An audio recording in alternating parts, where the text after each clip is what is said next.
Since the ages of, I want to say 17, I have owned and tried different businesses, different avenues of making money with the ultimate goal of working for myself. All of them have not worked out until my current one, my coaching business, which has been running steadily for, I want to say 2 years, 7 months now, maybe.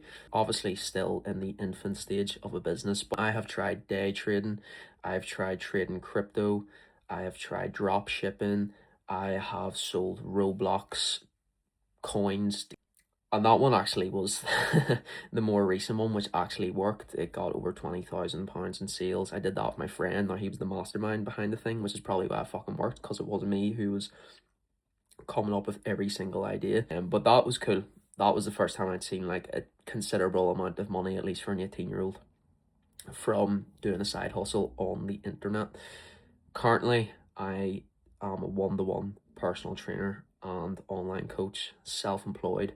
Last year, I quit my job at Greg's to go full pelt at this alongside university, which it's funny because this is meant to be like the sideline to university, but university has now become the sideline to this. It's now the side quest. I don't put near enough as much time in university as I should.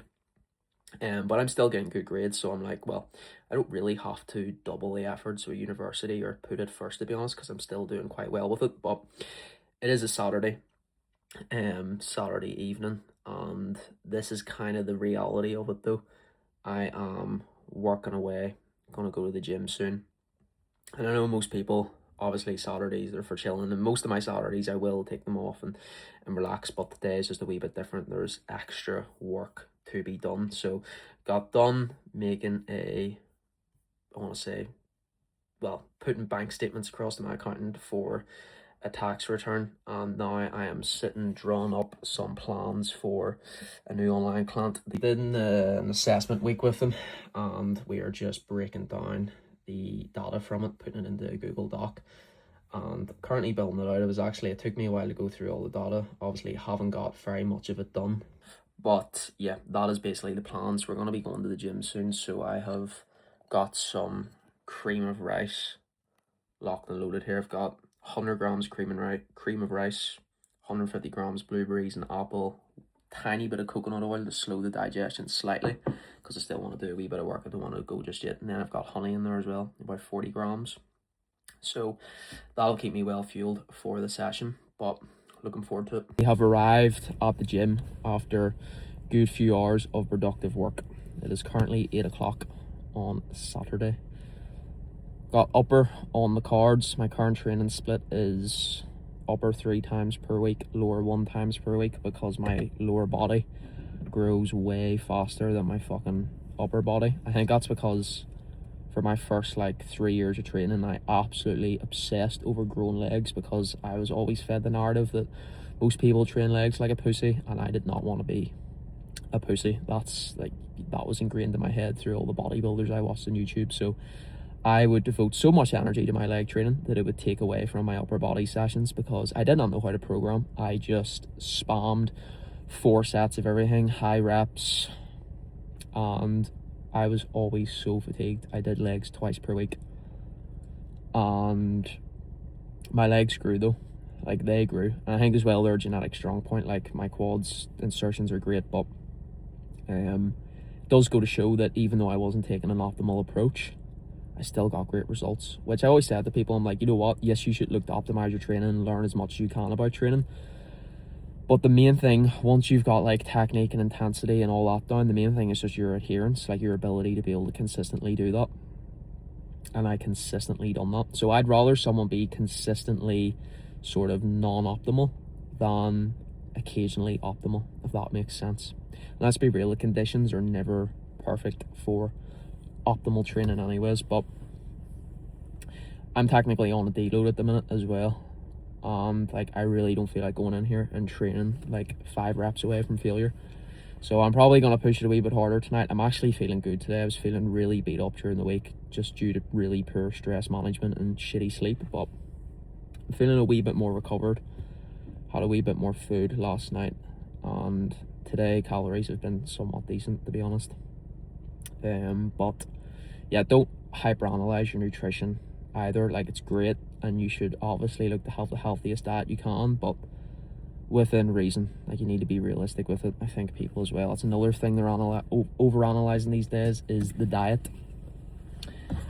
It's so easy to get your macros in if you don't eat like a retard.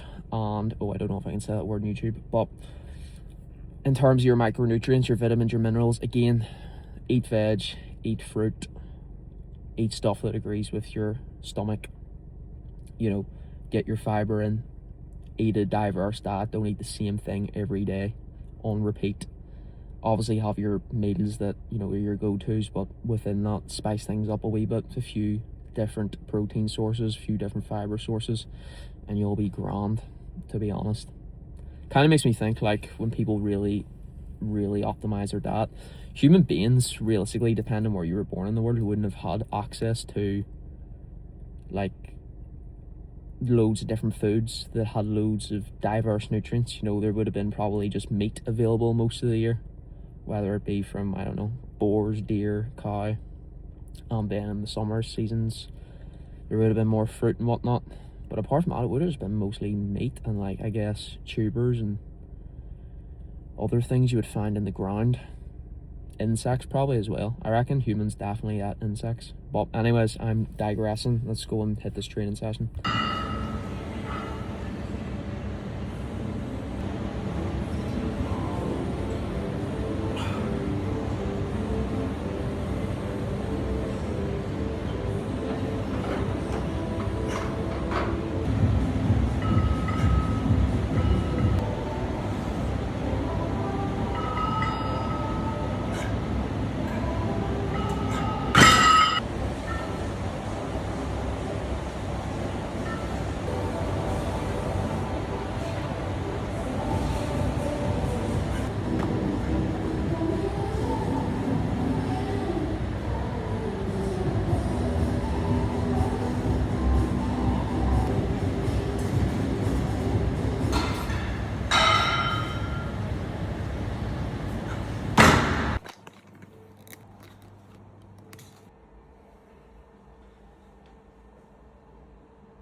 That's the gym smashed.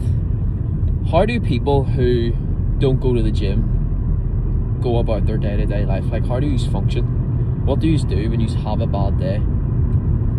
Genuinely, I think the gym is one of the best things in the entire fucking world. I don't know what I would do without it. See, whenever I go in there and I lift heavy weight, I get a pump, the music's blasting, I am having the time of my life. I don't understand how you guys do not like it. Like, I get that it's tough when you start, but see, once you get them results and you just get into the groove of it, it is the best thing ever. The best thing my dad ever done for me was buy me a weights bench and tell me to eat more food. I mean, shout out Dad. That guy is the real G. Without him buying me that weight bench and teach me how to bench press at 14 years old, I would not be here. I would not be coaching. I would not have a business. I would not be happy with how I look and feel. Best thing that guy ever done for me. Genuinely. What a G. And Mum as well. Mum bought me weights, encouraged me. I think as well, like, you don't realise all the good things your parents do for you until you, like, zoom out and put it into perspective.